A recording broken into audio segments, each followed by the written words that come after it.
Hello, good afternoon, everyone. We'll give you a few minutes for people to join and get settled, and then we'll get started in a couple of minutes. Thanks for being here today.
All right, let's go ahead and get started. Good afternoon. Welcome to the first day of AI Virginia's Building Reuse and Decarbonization webinar series, presented by AI Virginia's HRC and VA Code committees.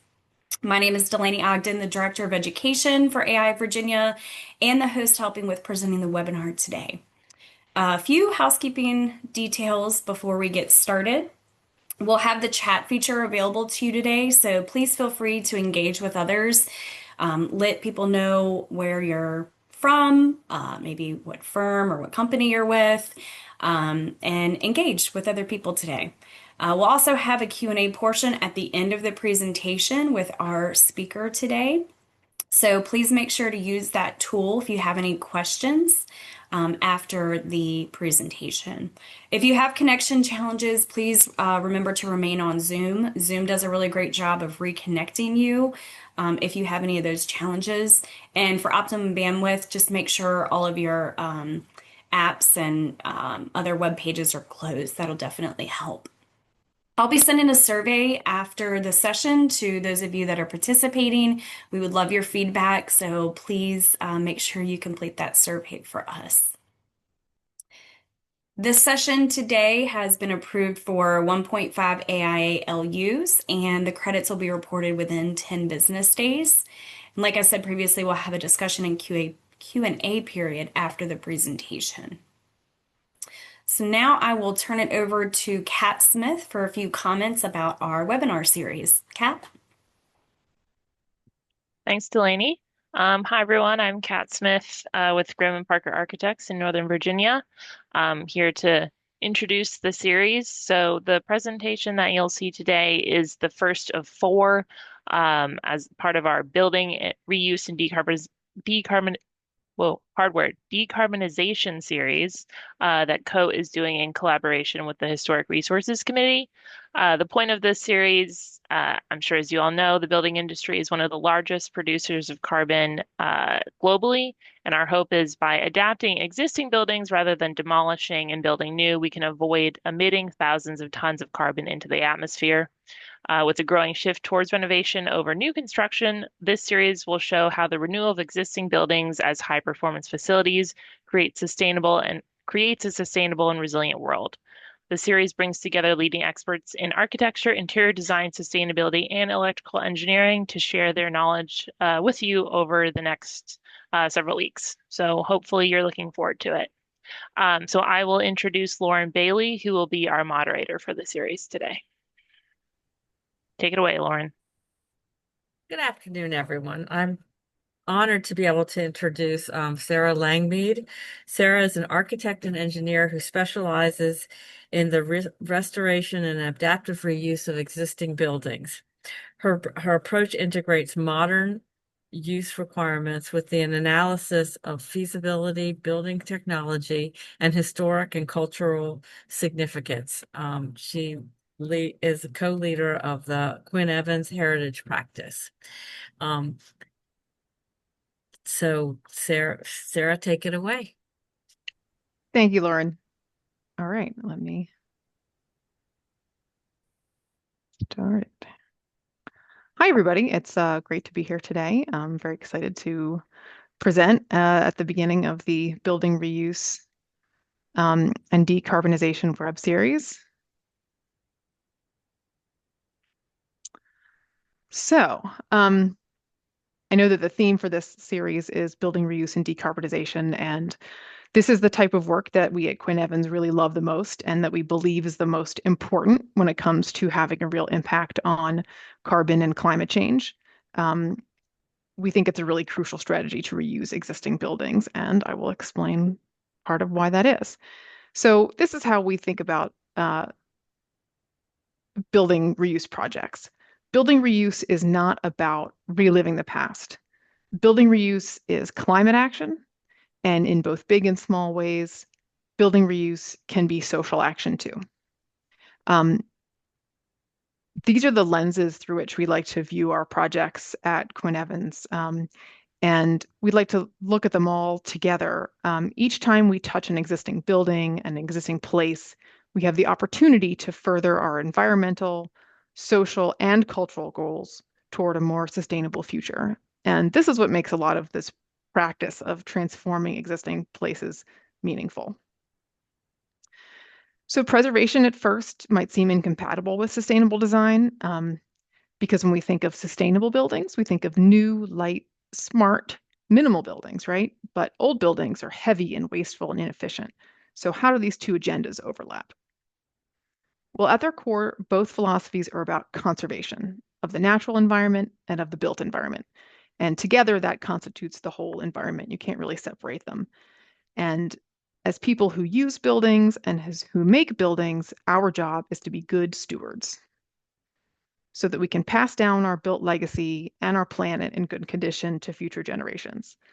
By considering how existing buildings can be transformed to better serve more people, we can promote both a healthy society and a healthy environment.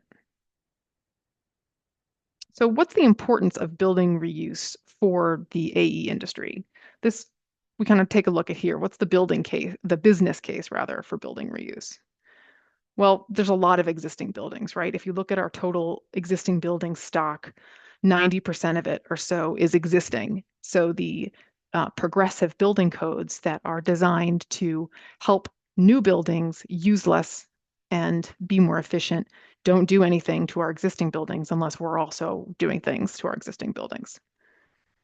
And we can see the trend in the industry over the last couple decades of more and more architectural buildings are in existing building work. So I think this reflects both the importance and just generally the quantity of this kind of work that's out there because of the quantity of buildings that we continue to use. So just to get an idea of people who are in the audience today, wanted to have a little poll. If you can scan the code there and tell us what your role is in the industry. And remember to hit submit. And it could be, given this is AIA, that we've got a lot of architects. That's what we expect.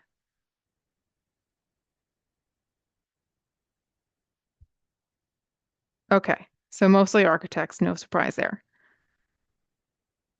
All right, let's see if I can advance this.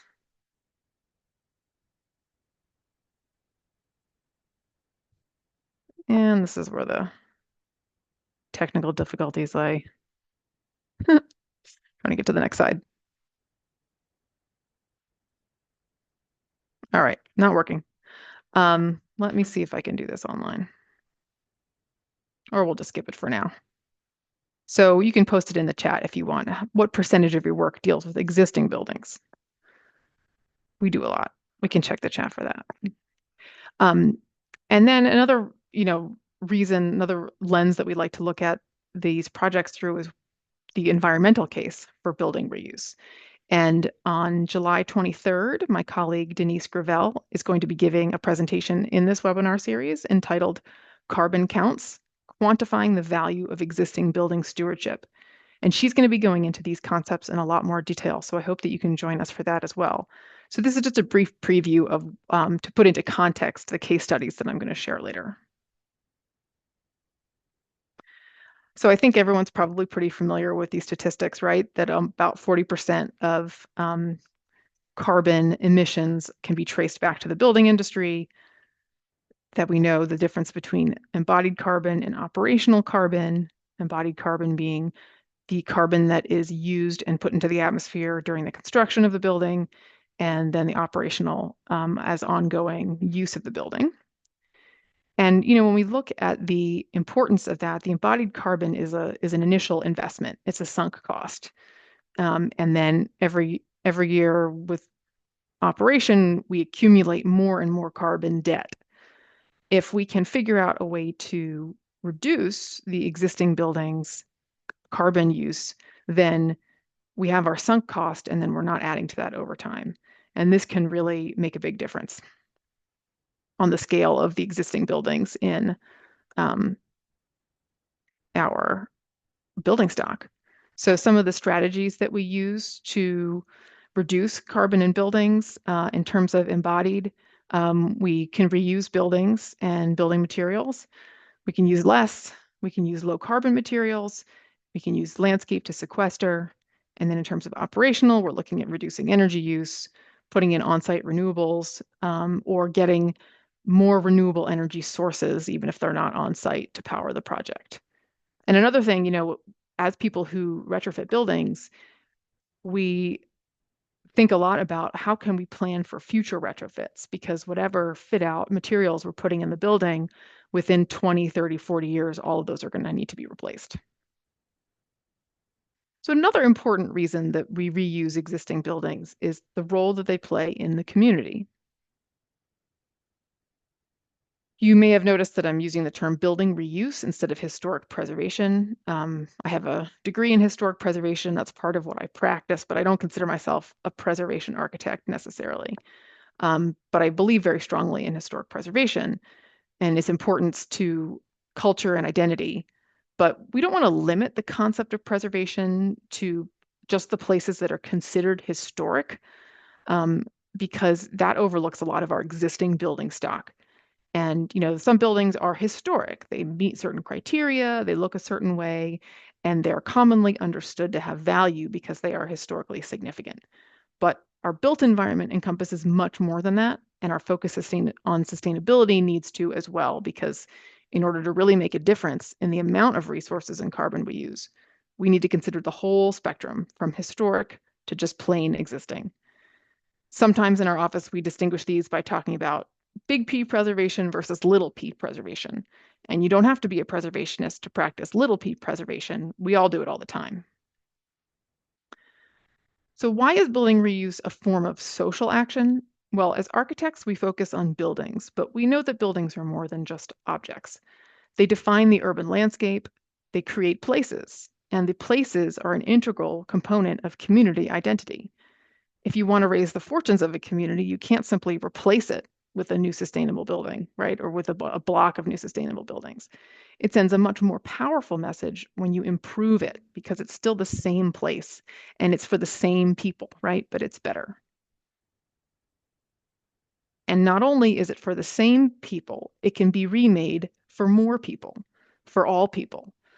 Building reuse provides the opportunity to enhance accessibility, to make more people feel that they belong, and to celebrate diversity. We all want our projects to have a positive impact on society. And at Quinn Evans, we're increasingly interested in finding ways to measure impact and prove it. So this is another, so in this section, Denise, my colleague, is going to cover this stuff in detail in July. I'll just show you that, we're looking at it as a firm. How do we track the performance of our projects? How can we come up with statistics that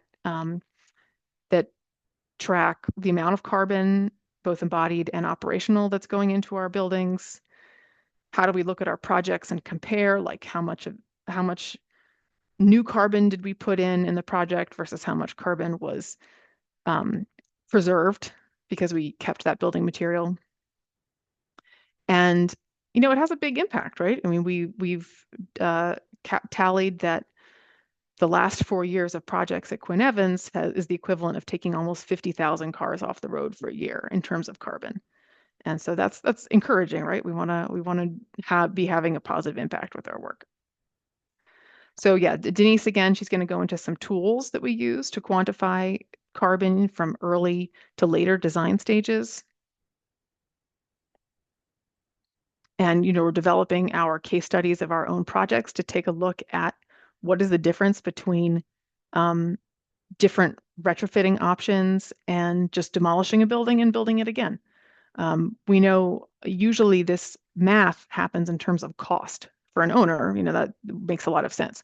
Am I going to retrofit my building? Am I going to replace my building? Well, those of us who work in renovation, especially with older buildings, we know that sometimes the math is in favor of replacement. It can be very complicated to work with an existing building in construction. You get a lot of unknowns that pop up, and sometimes shoring up what you have takes more effort than just letting it come down and replacing it.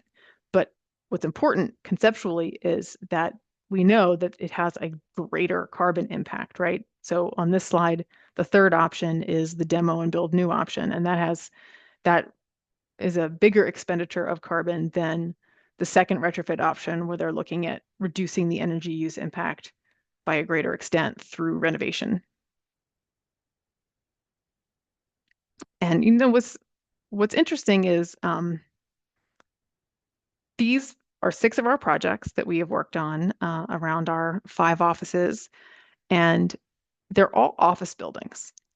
And when you look at these buildings, you wouldn't necessarily think of them as office buildings. Now, these are buildings that were not built as office buildings, but have been retrofitted to become office spaces. And they, you know, so if you're comparing what is a new office building in terms of the ASHRAE code or whatever, it's not going to reflect what these old buildings are and have to offer. So we have to, you know, we're trying to figure out how do we figure out an equivalency between what is the operational carbon and everything for these existing buildings, and how do you compare that to a new building that complies with modern code. So anyway, what I'm going to share today are 4 case studies of different projects we've done and talk a little bit about the impact in terms of carbon and in terms of community that these projects have had. So the first one I'd like to share is called Open Works. It's in Baltimore, and it is a makerspace. This is a project that took a warehouse. It's the white building, low building in the middle of this image. This is looking south, so you can see the skyline of downtown Baltimore in the distance. This is a project that took a warehouse along the railroad tracks that was being used as a thrift store and transformed it into a community makerspace that serves as a self-employment incubator, a craftsman training center, and a community design studio. This building has a wood shop, a metal shop, 3D printers, a textile lab, and classrooms, and it functions on a membership model like a gym.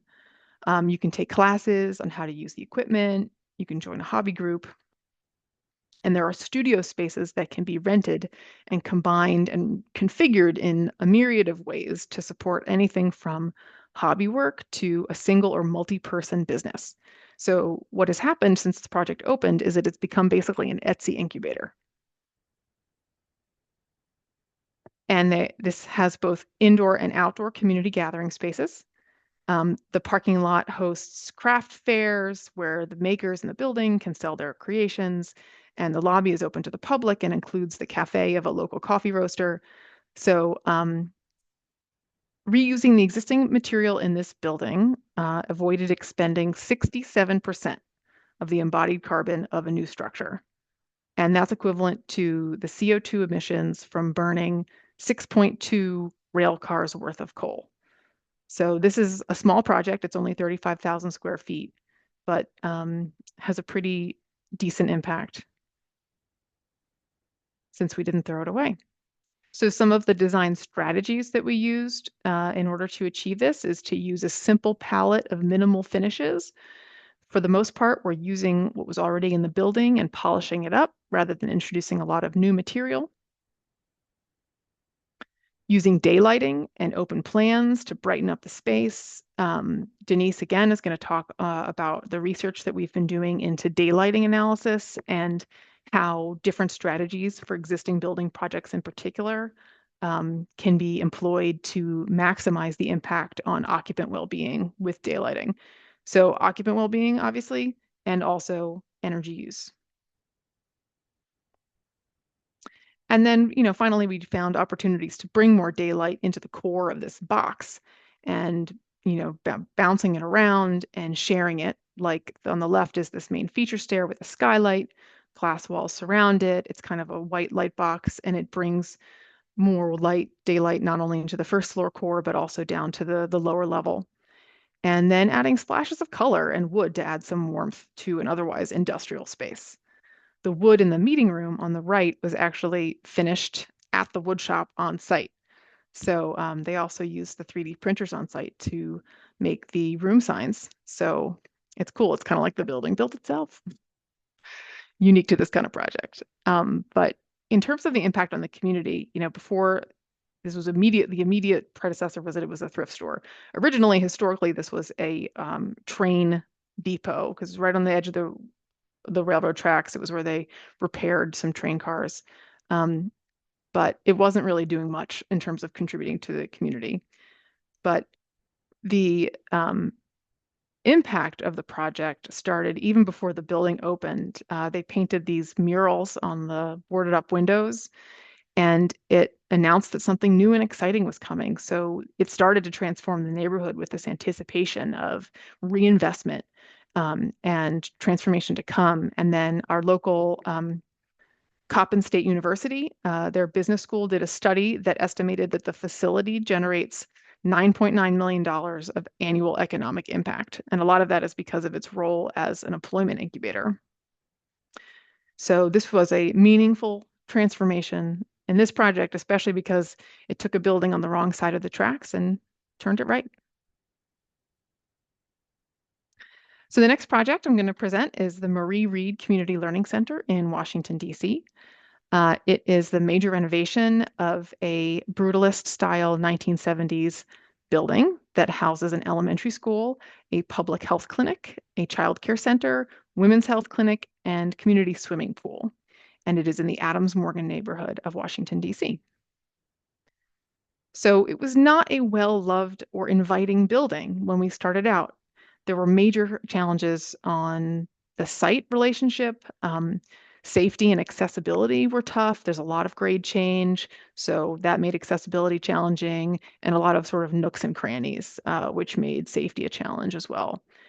And according to the style of brutalism, it had these just narrow slit windows in the facade, and the daylight was pretty paltry inside. So this is a case where the owner did an analysis between replacing the buildings and reusing the buildings. Too often, this decision is made before an architect even comes onto a project. Fortunately, here we were brought on early, and we were able to explore the trade-offs with the client and the stakeholders. And this resulted in the decision to keep the existing building with significant improvements. So the big move here was to get daylight into the building. And we wanted to also provide a lot more flexibility than they had before.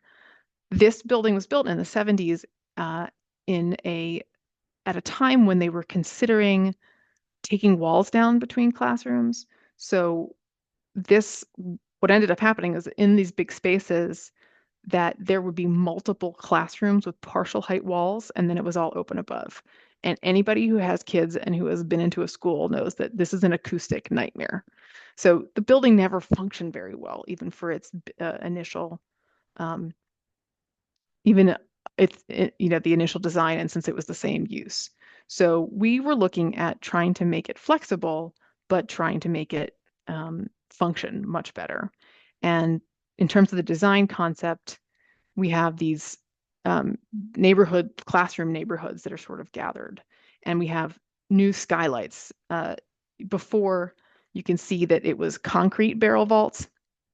with just clear story lights on the ends, and we took them off and put on high performance glazed skylights that really create for wonderful spaces. Building reuse projects also come, just like as a designer, there are all these great opportunities to reuse existing material and to kind of rebrand them. So the wall here that you're seeing, this grill work, was security grilling outside, and it was covering windows.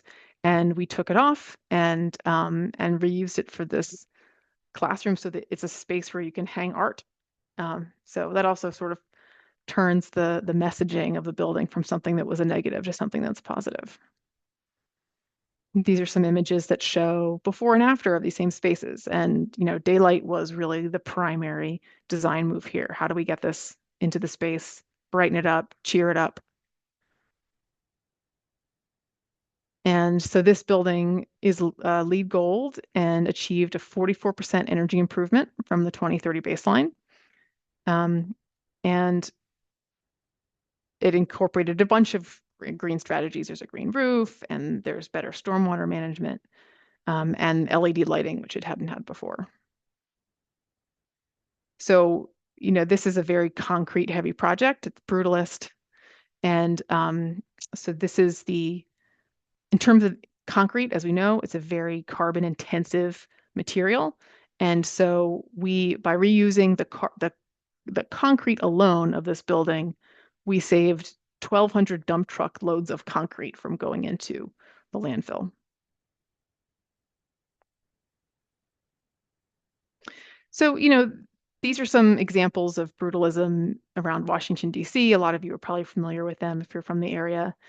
And brutalism was monumental, right, in its intention, but it came at the expense of being welcoming. So it's almost deliberately unwelcoming. I think of it as like a keep out architecture. And so another design challenge of this building is, how do you take something that is off-putting and make it welcoming, because it's a community building? And so by reaching out, opening up the facade, introducing color and light, and this entrance canopy that's literally like reaching out to draw people in. And you can see the wood kind of helps welcome you into the building. We're making it much more gracious and much more welcoming. So the next project that I want to share is the American Brewery, and this building is again in Baltimore. It was originally built in 1887. It is a project that took an abandoned brewery in a depressed neighborhood in East Baltimore and transformed it into the headquarters of a nonprofit that serves the local community and promotes employment. So the building started out as the head building for a brewery complex. We had a lot of these in Baltimore. And in time, a small residential neighborhood of the kinds of row houses that Baltimore is known for grew up around it. And this was housing for the workers who worked there. The brewery outlived their use. The building deteriorated, and it became what was really like a hulking eyesore, frankly, on the street. All boarded up. It's this Gothic thing. It's like looming over the neighborhood. Here's a picture of it when it was boarded up. And you can see that a lot of the houses around it were not in much better condition than this building, as it sat unused for 40 years. But this was the most prominent piece of blight on the block for sure. Now, the developer in this project specializes in historic rehabilitation and has been behind some of the most transformative adaptive reuse projects in Baltimore. They were called Streever Brothers, Eccles and Rouse, and our firm was lucky to have worked with them many times. It really, this is a project where it demonstrates how the shared vision amongst the whole project can make a really big difference, and in terms of getting something done that seems daunting. Because you take on a building like this, and it is financially challenging, it is technically challenging, and you need people who believe in the power of transforming this building to get it done. And the client is a big part of that partnership and shared vision. So the building now serves as the headquarters of Humanum, which is a nonprofit that provides services to people with disabilities, autism, behavioral health counseling, and they provide workforce training.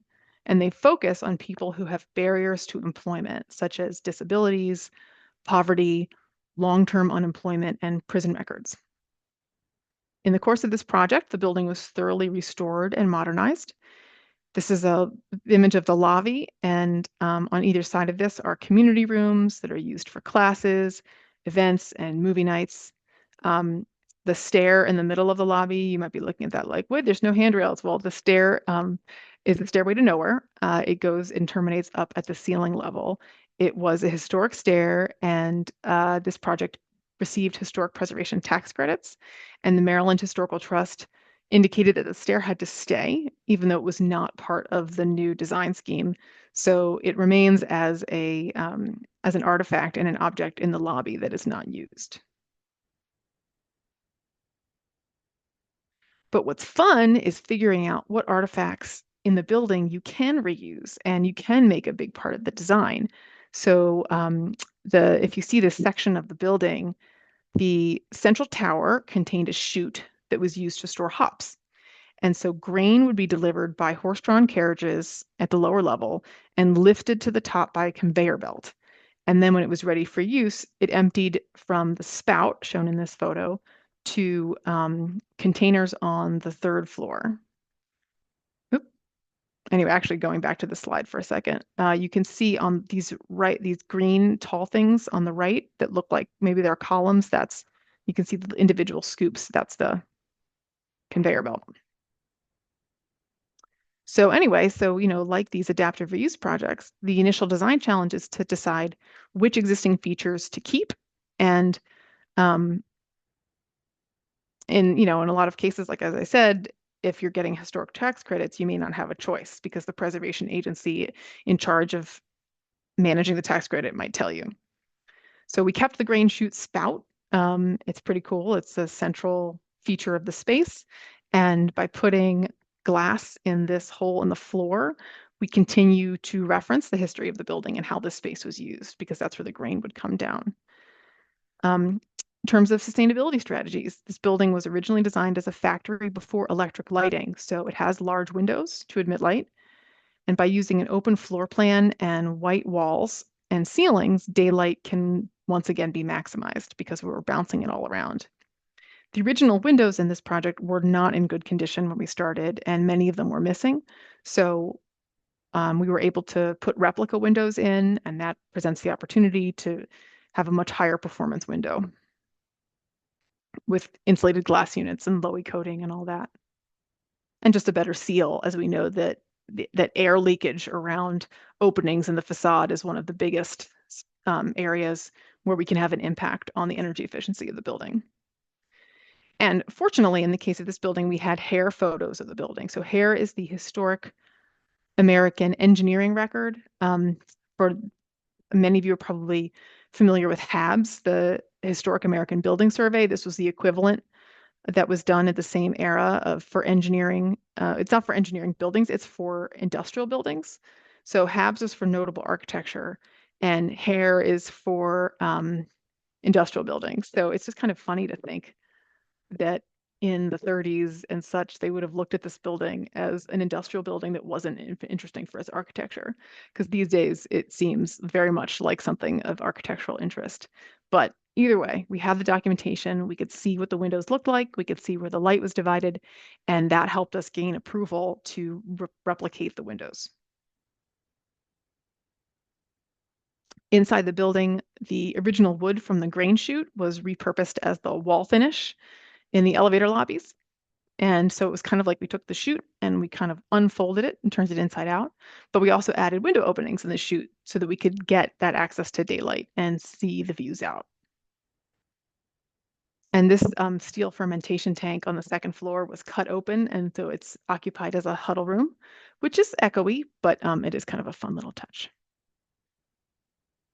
And then the top floor was originally only accessible by a ladder, so we extended the stair up and the new elevator.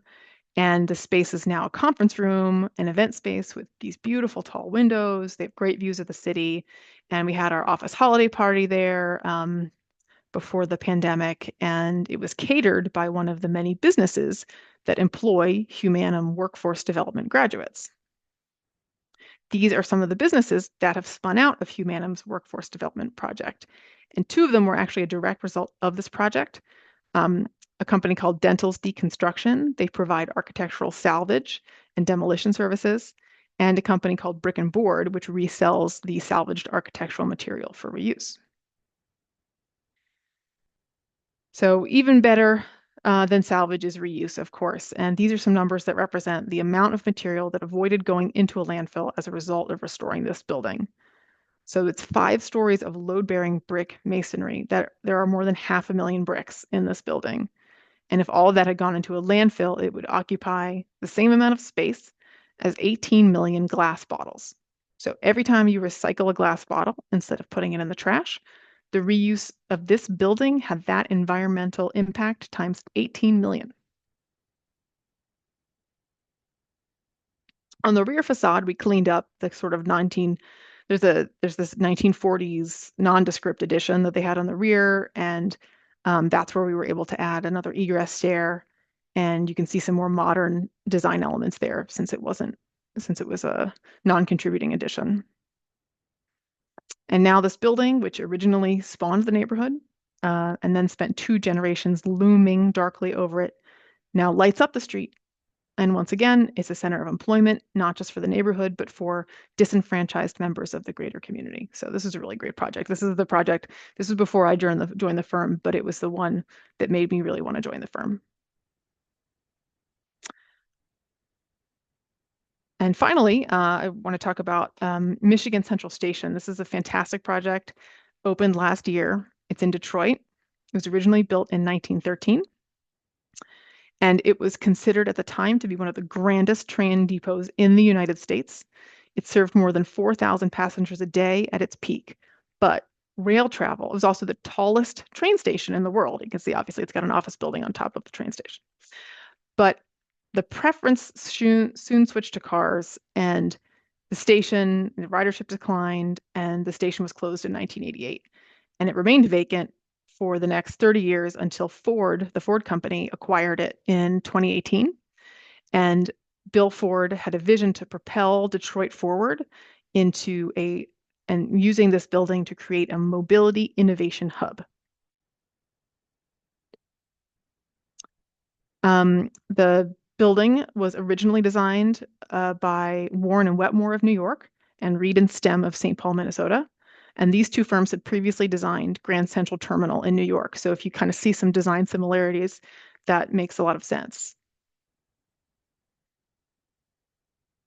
The building is just huge, really. It is 18 stories, including the central tower. It's 650,000 square feet. And so you can see how it's broken up into the train station at the lower level, the office tower, and then this project assigned the top 2 levels to be residential apartments. The new station includes retail, hospitality, and community spaces that all support the local economy. And this is really hoping, to be a hub of redevelopment for the neighborhood. This is a picture from before. And what was cool is that in order to raise community anticipation about the project, Ford held a series of community events in the building in its sort of stabilized before state. And you can see here these art installations that help to reflect on what became of the neighborhood, how does this make people feel when they walk by it, and then what could it be? So this is, an example slide of what this one train hall looks like before and after. The white on the left was snow that was on the ground because all the glazing was out of the skylight. And one of the big challenges of this project was figuring out how to integrate new building systems, because we have all these monumental spaces where, you're not going to put ductwork going down here. So you have to be very clever and innovative about how you run these things so that they're staying out of impacting these central spaces in the building. So in this project, there was a lot of careful consideration for what really needed to be replaced or what could be maintained. On the interior, this is the waiting room. And the ceiling is constructed of these 3 bays of Guastavino tile vaults.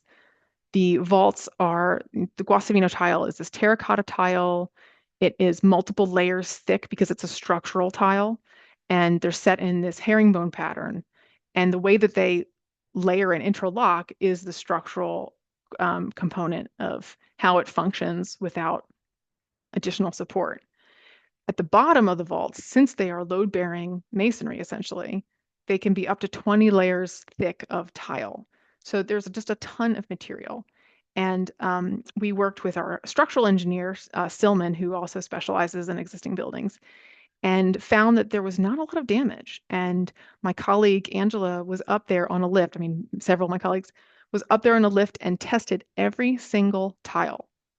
And because they did that, they were able to preserve the vast majority of this material instead of just looking up from the ground and saying, yeah, it doesn't look so great, let's replace it. They got it down to the point where they only had to replace 320 individual tiles.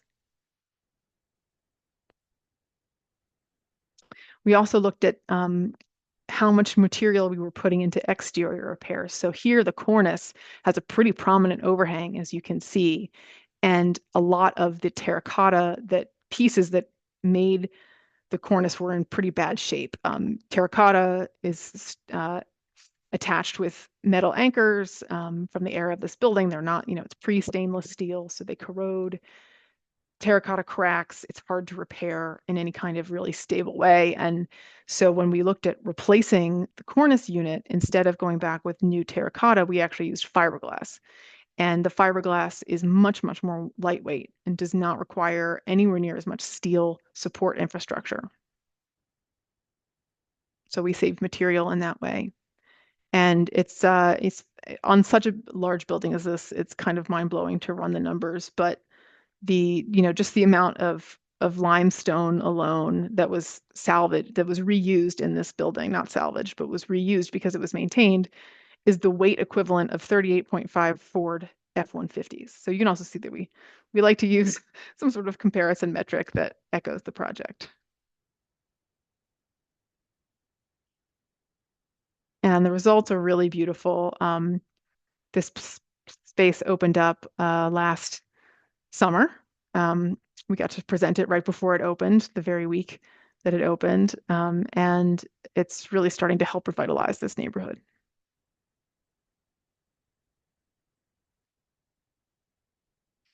So, today I shared these case studies and talked about how we view the building reuse projects through three lenses, about proving their success by quantifying impact, and about design strategies and tactics that can be used to achieve our goals. And, in order to effect meaningful transformation, the first and the most important step is having a vision and a big idea. And so when we look at existing building projects, look for potential, the potential to restore, the potential to improve, and the potential to inspire. So we leave you with this. We'll get started with any questions anyone has. And I also wanted to acknowledge that my colleague Denise is with us today in case you have any specific questions about quantifying carbon. So there are a couple of, thank you very much. There are a couple of questions in the Q&A. I'll start with the first one, which is how do you handle the conflict between sustainable design strategies and the NPHs or historic preservation standards? Does the NPS / VADHR ever concede to sustainable solutions? Yeah, that's a great question.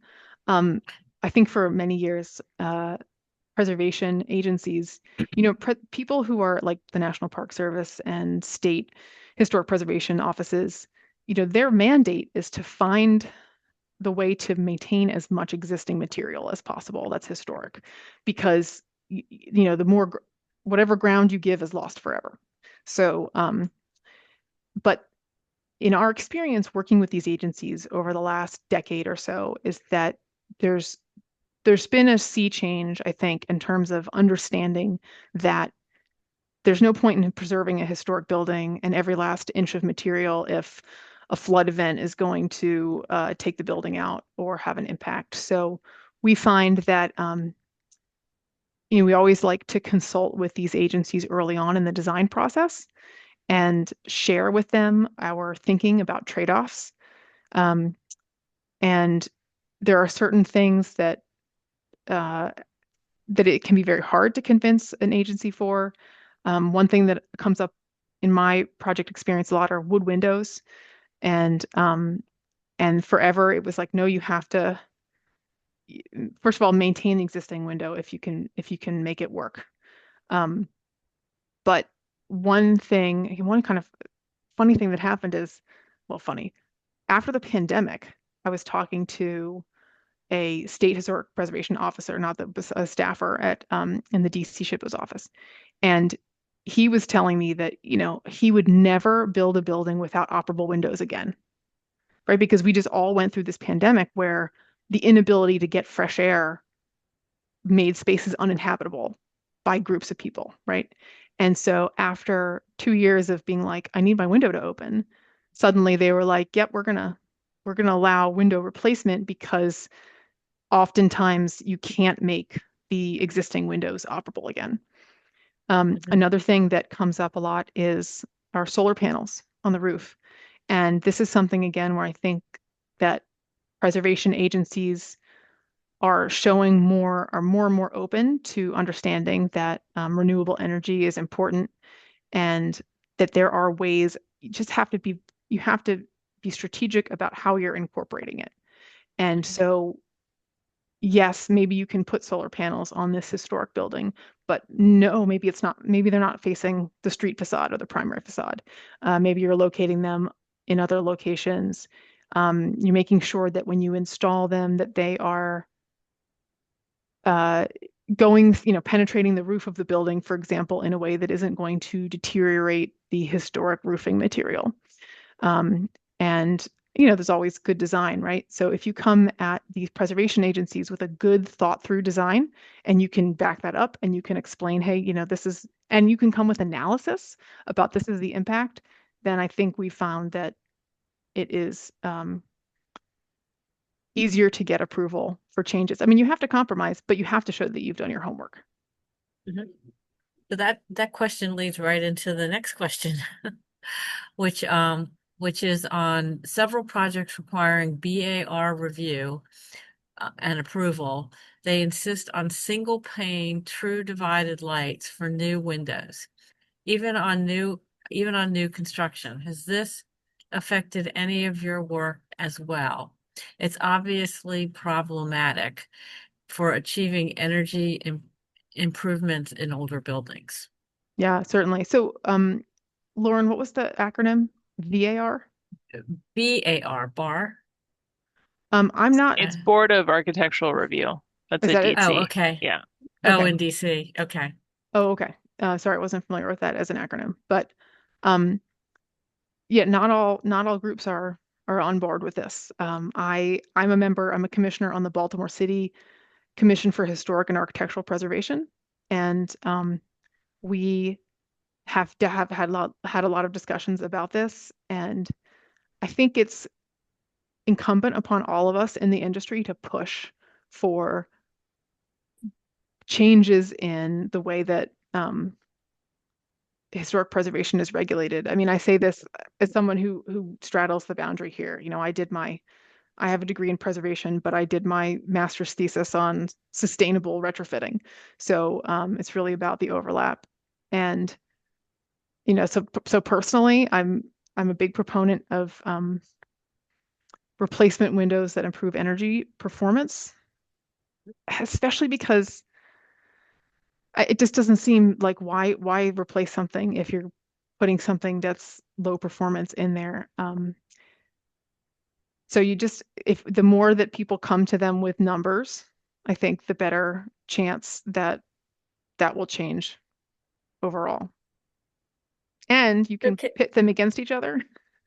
I mean, honestly, you could say, oh, well, in DC and in Baltimore they let us do this, but in Richmond it was okay, and try to kind of like Right. push the needle that way. That makes sense. Can you talk a little bit about how you might convince an owner to keep an existing building to be reused that's not considered particularly attractive. Yeah, that's a great question too, because that comes up all the time. So one thing is you can put some statistics in front of them about the environmental impact of reusing their existing building material. And the more real that you can make that for them, the more convincing that strategy can be. So what the so Denise, my colleague, who's going to be presenting in July, she's going to talk more about these quantification tools for carbon. And there are tools that allow you to run a pretty, I mean, the analysis, you can do at a very early design stage and come up with an equivalent embodied carbon savings for the building. You know, operational carbon, you can't quantify early on necessarily, or you can make estimates, but it's not specific to the building they have. But by putting a statistic in front of the owner and saying, listen, this is the embodied carbon that you could save by reusing this building, that can help.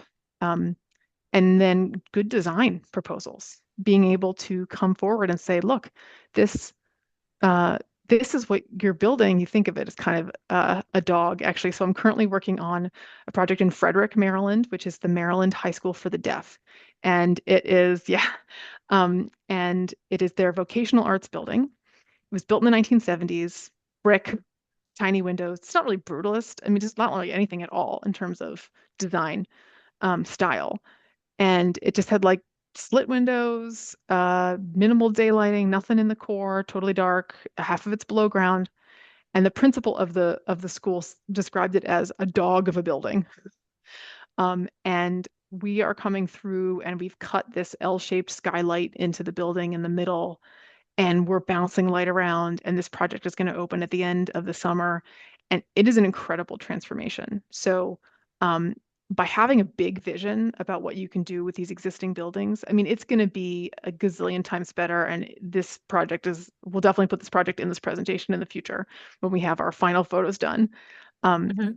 By giving other examples of transformations to owners, I think that that can help too. And saying, even if it's not their building, like, hey, look at this project, look at what they started with, and look at what they ended up with. That can help because, you know, be honest, you're up against the money. I mean, they're looking at Right. dollars, and dollars are not always in favor of renovation. Right, which leads to another question. Back to the Adams Morgan School project. You talked about the initial analysis comparing the existing building, keeping the existing building or tearing it down and going all new.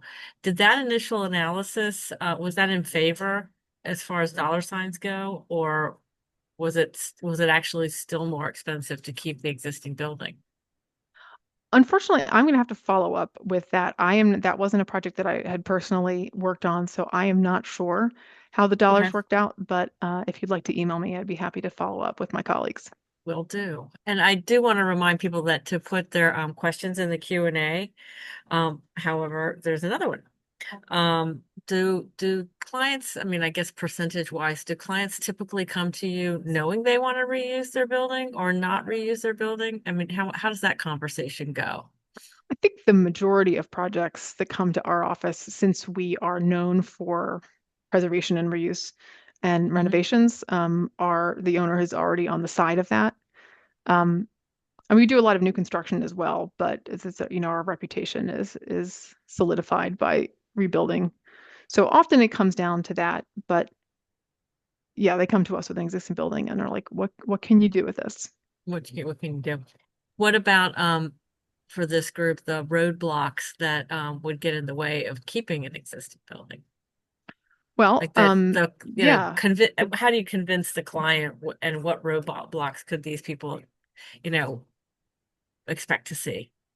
Well, in terms of roadblocks, I mean, in terms of the design of the building code analysis can be a challenge because your existing building is not necessarily going to meet code. And of course, especially with building energy performance standards coming in and Hmm? looking at what existing buildings have to be brought up to.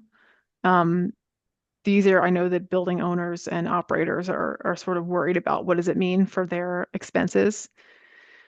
So That said, of building Lost you. energy performance standards. I Oh, think we might have lost you for just a second. oh yeah. And how am I now? Am I back? You're I see a good little now. instability notification. Okay. Um, I was saying that meeting current building codes can be a challenge with the buildings and with existing buildings. When it comes to things like life safety and that kind of building code,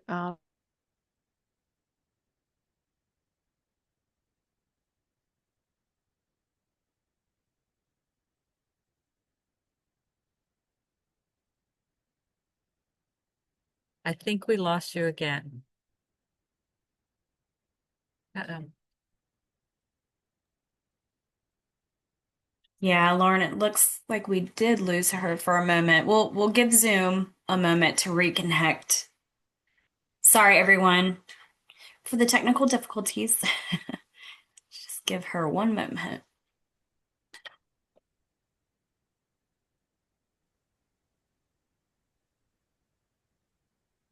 There she She's is. all right, am I back. back? She's back. She's I guess our back. internet connection is a little unstable today. We were at code Code challenges. challenges. Yeah. Yes. So yeah, so I was That one saying sentence is really messing you up. it doesn't want to get out. We have a successful track record of if of talking to the AHJ early to talk about things Mhm. like egress and life safety and how can we accommodate it with a historic building. And we're not, what comes up for me in preservation practice a lot is here we have one stair or we have an existing stair that has, this riser tread and the guardrail is only this high, it doesn't match. And we use international existing building code a lot to address that. Um, but anyway, you have to come up with ways to analyze the existing conditions so that your proposal is providing an equivalent to get that done. I mean, I think the initial question is about challenges and roadblocks that come up to reusing buildings. So there's code, there's cost, there's structural feasibility. Um, we had in Ellicott City, Maryland, some of you may recall that in 2016 and 2018, there were two really major flooding events in this wonderful historic town in Maryland that's in between Baltimore and Washington. And there's this whole historic Main Street of wood-framed Mhm. buildings dating back to the early 19th century. And water just, well, I mean, there was new development at the top of the hill, and that's not the only uh, reason that this happened, but the stormwater management situation changed when they developed the top of the hill. And that these floodwaters just came down this historic Main Street and swept away the facades of a lot of these buildings. And we worked with a structural engineer, SGH. People may be familiar with them out of DC. They specialize in historic structures as one of their many specialties. And so having a good structural engineer who knows historic buildings and historic building materials and structures can be the difference between creative strategies to stabilize something and the need to tear it down. I mean, people were like, "Oh yeah, these buildings are trashed in Ellicott City. We need to tear it down." And by coming in with a structural engineer, we say who could say, "No, you can fix this. Like you can fix anything. You can kind of fix anything." You just have to understand it. You have to understand the historic systems and how they were designed to Mhm. work. And you have to understand the building materials and what do they need. And, one thing I remember when I did my master's thesis a while back, I was thinking about sustainable strategies for existing buildings. And I thought, well, insulate them, right? Like pack insulation on the exterior walls, seal up everything really tight. I mean, the approach we would take for a passive house nowadays. Mhm. That's Um, and now, we found that that's not always the right strategy for the existing building material. If you have a mass masonry wall, then putting a bunch of insulation on the inside may change the way that air and moisture moves through the wall. And you may be introducing a new problem and not getting the net energy impact that you're looking for. So it's, as we understand in our study of building science, how can we analyze this scenario? And we have a lot of tools now that we can use for envelope analysis, like WFI, And and the more adept we are at using them earlier on, the better case you can make for what's the best thing you can do to this building to have a real impact. And here's the impact, right? If you give to an owner or anybody the number, then that can help make the case. Good point. You brought up sustainability, and I wonder about demolition from existing buildings. You in the brewery project, one of your slides noted that it spawned new businesses that were reusing materials. Are you seeing that increase across the board? Even I know at VCU we have trouble. It's fine when you're doing a lead project, but on smaller projects, getting materials out of landfills is a little harder. And that doesn't really apply to Even historic keeping buildings as keeping much as, materials, diverting them yeah, from waste. diverting them. Yeah, I mean, it depends on what it is. I mean, some things just don't have, there aren't uh, productive ways to reuse them as material, and they just don't have salvage value. I mean, plaster and gypsum board and all that stuff. And you can't really reuse wood either. Not a lot of wood, because so much wood has the potential of being contaminated, frankly, especially if you're coming out of factory buildings, right? They don't want you to reuse any Right. wood. We have one of our projects right now that we're working on is the renovation of the Federal Reserve Board headquarters on the National Mall in DC. And it's a huge project. I mean, I mean, I forget the number of the square feet, but it's well over 1 million square feet. And when you go in now, they have all this plywood, fire-rated plywood protection board all over this historic building to protect the marble floors and walls. And there's some really high-level building materials in this historic building. So we've got just tons and tons of fire-rated plywood. And we tried to look into, okay, what can it get reused for after the project to try to lower the carbon footprint of the project? And it was really tricky because people don't want fire rated plywood. If they want fire rated plywood, they want to get new stuff. And if they just need plywood, they don't want the fire rated stuff. And it's hard to find an architectural market for that. So one of my colleagues had the idea of, well, you know what? Can we just what about college and high school theater departments? You know, like they always need to build sets and things out of plywood. Like, could we reuse them there? And so, just thinking out of the box a little bit about what could be another use for that material can help when there isn't necessarily a market to support the salvage. So we have a couple of more questions in the Q&A. One is, most of your case study examples were office buildings. Could you talk a little bit about other program types? Have you seen a specific benefit or challenges with residential or schools, for example? In terms One of of your schools, projects was a school, yeah. yeah, I did show one that was a school. It was that one slide. It was like these are all office buildings now. Right. But we do a lot of school work, both in K through 12 and higher ed. And I know that we've worked with you, Lauren, at VCU. And so school buildings can be great opportunities because, first of all, a lot of the school districts or the clients, the universities, have sustainability mandates and are already thinking progressively about material reuse and the greater benefit of that. I mean, when you work in a school, you're thinking about the future. It's sort of a fundamentally non-cynical place to work because it's all about, you think about future generations. You're thinking about that constantly. And so these are clients that are particularly amenable to arguments of, look, this is for the benefit of future generations. Earlier, I was talking about how the numbers often don't necessarily add up in favor financially of building reuse over replacement. But we have to keep making the argument that the cost borne of carbon emissions is borne by everybody. I don't know if where you guys live, you saw the smog and the smoke over the weekend from the fire in New Jersey, but where I live in Baltimore, we had air quality problems because something was on fire in New Jersey. That is a cost that Amazing. people, you know, and we know that the summer 2 years ago with the Canadian wildfires, how we were having air quality issues here. And I was watching the like satellite imagery of this New Jersey fire, like air pollution cloud is moving to Europe and it's going to hit Europe. We all pay the cost of this. And so I think we frame the argument as something where there is a cost. It's not dollars to the owner, understanding that's going to be their primary concern, but this is a cost borne by everybody. And so it behooves everybody and benefits everybody to work toward. To get back to the Well, question at hand, for residential projects, we do a lot of, we do a lot of residential, I don't do a lot of residential conversions. A lot of our residential housing work, we do a lot of multifamily. A lot of it is mhm. new construction, as it happens. But